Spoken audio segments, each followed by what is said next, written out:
Commercial property, you want to know what you're doing when you're talking about commercial property. Type and class are not the same thing. A lot of people use these terms interchangeably. Sometimes even commercial brokers will use type and class interchangeably, and they are not the same thing. So real estate itself is an asset class, just like gold, stocks, bonds, commodities.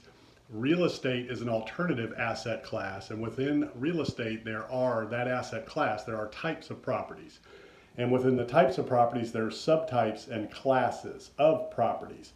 So real estate itself, when people are talking about commercial or multifamily or retail, a lot of times they call those asset classes within real estate. They are not. Those are types of properties, and then within those types are the classes A, B, C, and D based on age, type of construction, etc. So you really want to sound like you know what you're doing, especially when you're talking to investors and sophisticated investors, brokers, and developers. You want to make sure you're using proper language.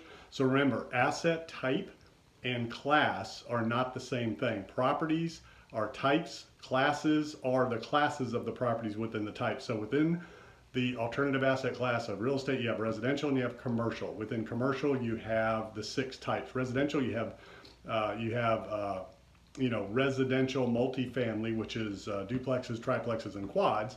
Then when you jump into 5 units or above, you move to commercial. So within commercial, you have 6 main types of properties. You have retail, office, hospitality, multifamily, industrial, and land. And within a lot of those, including industrial, you'll have some subclasses like storage, flex space, etc. Within multifamily, you have a bunch of different subtypes within those. And then you have your classes, A, B, C, and D. So remember, type and class are not the same thing. Know your vocabulary, know what you're talking about when you're out there talking to investors, brokers, and people in the marketplace, so you sound like a pro.